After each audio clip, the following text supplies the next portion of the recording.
What's going on, everybody? Mortem here, this time bringing you my review for Wigmund. Now, Wigmund is an indie game from indie developer, the Scholastics, which is a development team of just a few people, and Wigmund itself is an isometric action RPG that sees us controlling the title character, Wigmund, as we navigate an open world. Now that said, this is an indie game, and it is relatively small in scope. Doing everything, it'll probably run you about 15 hours, give or take. But the primary draw of Wigmund, I would say, outside of just the type of game it is really its combat system. It uses a gesture system, meaning that the way you move your mouse as you make your attacks will change the types of attacks you can make, and you can kind of weave combos this way and dodge roll in and out of combat with these enemies that you fight, which in some ways kind of makes it feel like an almost isometric Dark Souls. But with these smaller indie titles, I feel like it's really good to point out the thing that they're trying to do really well, and it's this combat system.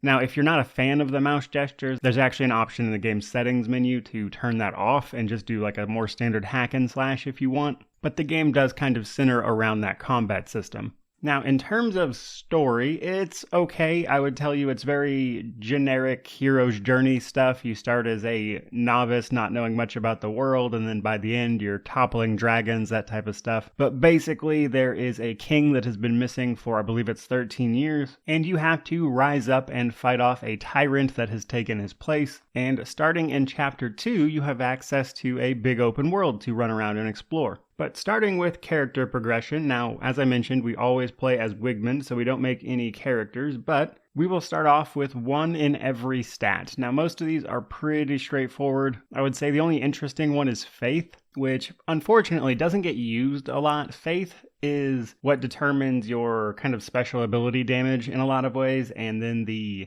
amount of grace you have, which is a resource used for certain types of abilities. But you don't get a lot of those abilities, and they don't really show up until late game, so despite Faith seeming interesting right at the beginning, I wouldn't really put a lot of points into it, at least until late game when you can respec, because that's an option, and then maybe go into Faith once you actually have the abilities to use it, but just pointing that out because it's the interesting stat, if you will. Beyond that, though, for the first few levels, you're only going to get 1 stat point per level, and then I believe it's at like level 5, you start getting 2 points per level, but you're only ever going to make it to about level 10. And as such, you're not going to be putting a ton of stat points into your stats by yourself. Most of it is going to come from your gear, as some of these stats will reach upwards of 40 points, but most of that's, again, going to be coming straight from your gear. So while you do have some options here, really it all only boils down to like 2 builds, which is kind of sword and board, or a 2-handed weapon, or a more ability-focused tree, which again, you can't even really go into until later in the game.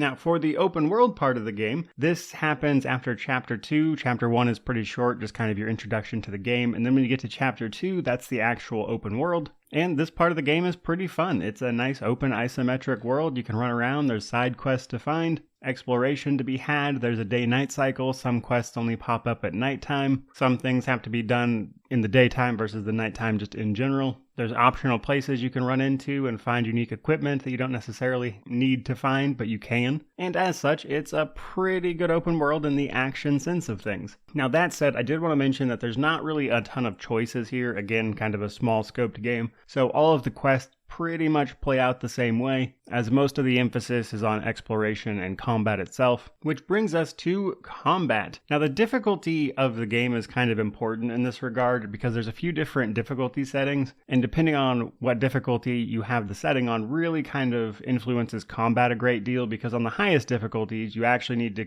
be kind of paying attention and dodge rolling out of the way of things and making use of your shield to block attacks, and there's very much so a rhythm on the higher difficulties, whereas on the lower difficulties, it's much more of a hack and slash, almost Diablo sort of game. So with that in mind, if you want to get the most out of this title, I would definitely play on a higher difficulty, so you're more focused on the combat mechanics, which is, again, kind of the main draw of the title. That said, as I alluded to earlier, there's a pretty straightforward gear progression, which only really leads itself to one of 2 builds, which is, again, just pure sword and board, or somebody who focuses a bit more on your abilities. Because in addition to just your standard attacks and stuff, you can find abilities, either as quest rewards or buying them from a vendor or 2. And these abilities will give you things like cleave or a whirlwind attack. And then later on, you can get some abilities that actually are more magical in nature, which is what focuses on your faith. But again, there's basically 2 builds available, I would say. Now, you will occasionally be traveling with a few people. However, I wouldn't really call them companions. They're more just there to draw attention away from you and vary up the combat a little bit. They don't get a ton of story besides one of them, and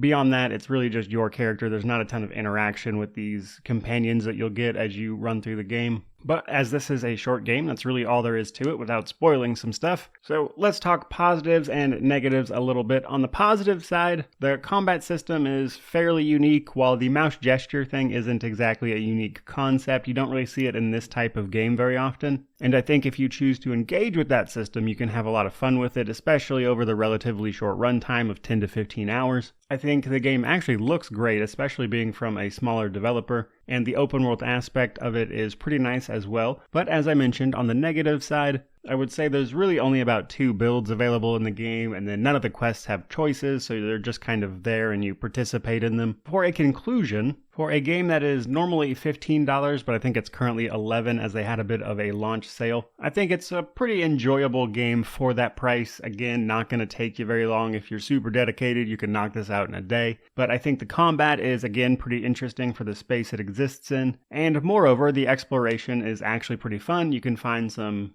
off the beaten path type places where you can find some really cool loot. And overall, I thought the enemies were interesting, which helped the combat out. And again, the exploration was a lot of fun. So while this game isn't revolutionary or anything, it does have me looking forward to what the Scholastics manage to do in the future. And for the price of $10 to $15, I think this is a pretty fun game, albeit with a short run time and a few caveats. But there you go, guys, my review for Wigmund. Hope you enjoyed it. If you did, please remember to like, comment, subscribe, all that YouTube jazz. I review all sorts of games, including smaller indie titles like this, but also the big blockbusters such as Elden Ring and Ghostwire Tokyo, to give a few recent examples of AAA games. So if you like game reviews, or just content about games in general, remember to subscribe, maybe consider joining the channel as a member. But regardless of any of that, truly, just thank you so much for watching. May you wander in wisdom, and have an amazing day.